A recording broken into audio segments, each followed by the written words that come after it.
Good morning and welcome back student to Shanti Kunj online classes. So student, in previous lecture we learn about water. Today we continue our same chapter, water. Our chapter number 16 and today's topic is a table, various form of water with example. तो हम water के various forms को examples के through समझते हैं. First one, following or running water, flowing and running water.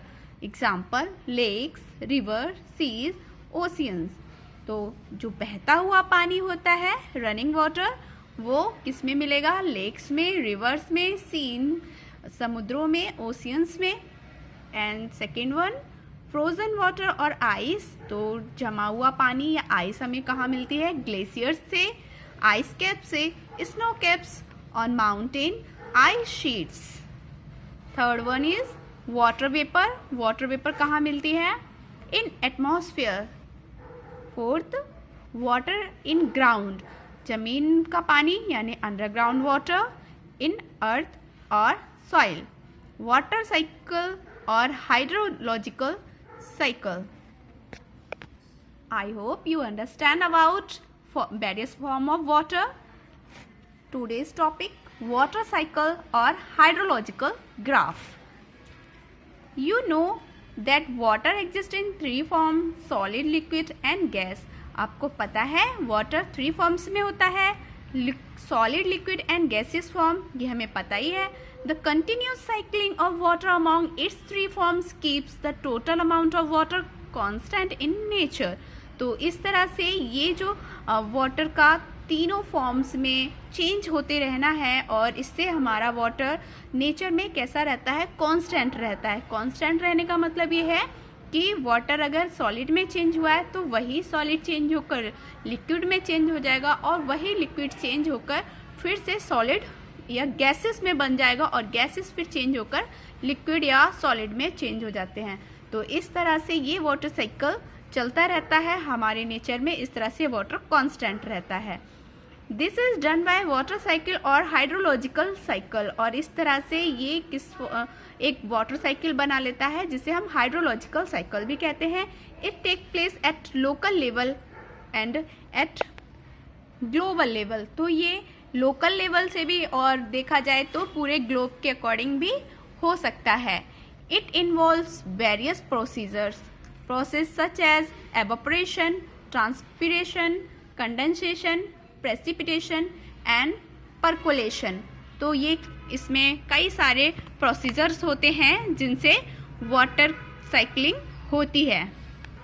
Look at the picture. This is for water cycle. इसमें क्या होता है? फर्स्ट जब हीट हमारी सन की हीट समुद्र के पानी या सी वाटर में पड़ती है तब क्या होता है? ये कंडेंस धीरे धीरे एवोपरेट होने लगती है, बाष्पित होने लगती है और फिर जाके ये हैवी बादलों में बन जाते हैं और फिर जब रेन होती है तब ये फिर से हमारे रिवर्स के थ्रू बहकर फिर ग्राउंड में आ जाते हैं.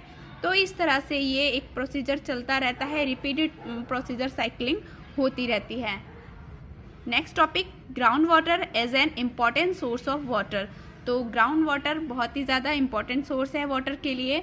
The total water is collected in the ground between the space of rocks in the ground. तो जो सारा पानी है वो जमीन पर जितनी भी रॉक्स हैं, चट्टाने हैं, उनके बीच में जाके कलेक्ट हो जाता है. This water is very important source of fresh water to all of us. तो यहीं से हमें फ्रेश वाटर मिलता है पीने के लिए. Water table. Water table means जल स्तर या water level. The upper level where all the pores in the soil and gaps between the rocks are filled with water is called water table. तो water table में क्या होता है? जो soil के ऊपर का, सॉइल के अंदर या चट्टानों के बीच में जो वाटर होता है, गैप्स में जो वाटर भर जाता है, तो वो हमें अब केवल ऊपर की लेयर में ही हमें मिलता है. उसे हम कहते हैं वाटर लेवल यानी जल स्तर. कि किस जगह पर कितना वाटर है ये हमें वाटर लेवल से ही पता चलता है या वाटर टेबल से पता चलता है.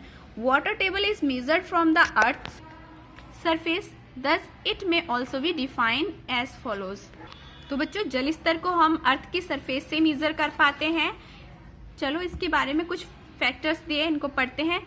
The minimum depth in the soil where all the pores spaces are filtered with water is called water table. तो जहाँ पर जो कम से कम मिट्टी में गहराई में पानी भरा रहता है उसे ही हम क्या बोलते हैं, वाटर टेबल बोलते हैं। वाटर टेबल में vary from lesser than a metre to several metre, तो ये वेरी कर सकता है, मतलब ये कम बढ़ हो सकता है, कुछ जगहों पर ज़्यादा होता है, कुछ जगहों पे कम होता है। Water table varies from place to place and season to season. तो वाटर टेबल जगह जगह और सीजन के अकॉर्डिंग भी चेंज होता रहता है। It falls down during summer and rises up during rainy season. तो वाटर लेवल जब समर के टाइम पे गिर भी सकता है। सुनते हैं हम लोग कि जल स्तर कम हो गया है गर्मियों के दिनों में, क्योंकि बहुत ज़्यादा हीट की वजह से वाटर एवापोरेट हो जाता है। सो रनिंग जो रेनी सीजन होते हैं उसमें पानी बहुत ज़्यादा बरसता है और इस वजह से क्या हो जाएगा, वाटर टेबल हमारा राइजेस हो जाता है, बढ़ जाता है। फैक्टर अफेक्टिंग वाटर टेबल, कौन कौन से फैक्टर वाटर टेबल को अफेक्ट करते हैं? Water table is affected by the following factor. Average rainfall in that area, उस एरिया में पर्टिकुलर कितनी रेनफॉल हो रही है, एवरेज रेनफॉल को भी अफेक्ट करेगा। Use pumping out of the ground water, ground water से हम कितना पानी मतलब पंप आउट कर रहे हैं, पंपिंग कर रहे हैं, तो ये भी उस पर डिपेंड करता है। Causes for lowering of water table, water table का कम होना क्या क्या कॉज हो सकते हैं? Poor rainfall may be due to large scale cutting of trees. तो जहाँ पर क्या होता है, कम बारिश होती है और कम बारिश के कारण क्या हो सकते हैं कि उस जगह पे जो ट्रीज हैं उनकी कटिंग, डिफॉरेस्टेशन बहुत ज़्यादा हो रहा है, इसकी वजह से हमारा जल स्तर कम हो जाता है। Excessive use of ground water, या फिर कुछ जगहों पे जहाँ पर ग्राउंड वाटर का लोग बहुत ज़्यादा इस्तेमाल कर रहे हैं, अनलेस बहुत ज़्यादा वेस्ट कर रहे हैं, तो वहाँ पर भी क्या होता है कि हमारा वाटर टेबल डाउन हो जाता है। Next one is ground water. Ground water, the water found below the water table is called the ground water. तो वाटर टेबल के नीचे का जो वाटर होता है वो हमारा ग्राउंड वाटर कहलाता है। The ground water help us mainly in following two ways. तो ग्राउंड वाटर हमें टू वेज से हेल्प करता है। The ground water provide soil moisture for plant growth. तो ग्राउंड वाटर क्या करता है, मिट्टी में मॉइस्चर लेकर आता है जिससे हमारे प्लांट ग्रोथ करते हैं। It supplement water in streams, lakes, wells, hand pumps etc। तो इस ये पानी कहाँ से, स्ट्रीम्स, लेक्स और जो कुएं वगैरह हैं उनको भी यहीं से पानी मिलता है। The ground water in the form of well water and hand pump water is use by for our daily activities. तो हम जो अपने डेली एक्टिविटीज़ के लिए वाटर यूज़ करते हैं वो हमें कहाँ से, कुओं से या फिर हैंड पम्प के थ्रू ही मिलता है। The ground water contain many dissolve salt. तो ग्राउंड वाटर में बहुत सारे डिसॉल्व सॉल्ट होते हैं, जिसे बोलते हैं लवण होते हैं। It may also contain some bacteria and other organism. तो इसमें बहुत सारे बैक्टीरियाज भी हो सकते हैं और कुछ और ऑर्गेनिज्म भी हो सकते हैं। The main source of ground water is the rain water and the water in river, lakes, ponds. तो जो मेन सोर्स है ग्राउंड वाटर के वो क्या है, रेन वाटर यानी बारिश का पानी और नदियों से बहता हुआ, झीलों से बहता हुआ, तालाबों का पानी। Next, the rainwater and water in various water bodies such as pond, river, lakes etc. seeps through the soil and percolates down into the earth and fills the empty space between the soil particle and the rocks। तो जो सीप्स मतलब होता है जो रिश्ता हुआ पानी होता है वो अर्थ में और जाकर कुछ जो खाली जगहें होती हैं मिट्टी के बीच में, कुछ एम्प्टी स्पेस होता है, वहाँ पे जाके ये फिल हो जाता है। The process of seeping of water into the ground is called filtration. और इस तरह से जो रिस कर पानी ग्राउंड पर जाके कलेक्ट हो जाता है उसे क्या बोलते हैं, इनफिल्ट्रेशन कहते हैं। The seeped water collect between layers of hard rocks. This is called an aquifer। तो जो वाटर रिस कर कहाँ पर कलेक्ट हो जाता है, रॉक्स के, हार्ड रॉक्स होती हैं, कठोर चट्टानों के बीच में जाके कलेक्ट हो जाता है, उसी को एक्वीफर कहते हैं। Water in the aquifer can be pumped out to the earth surface with the help of tubewells, hand pumps और submersible pumps। Aquifer are recharge by the rain water seeping into the soil. तो जो aquifer water होता है वो किससे pumped या फिर अर्थ की सरफेस पे क्या लगाते हैं हम, ट्यूबवेल्स वगैरह या हैंड पंप्स वगैरह के थ्रू भी वाटर को वहाँ से यूज़ कर सकते हैं। तो इस तरह से वाटर का यूज़ हम कर सकते हैं।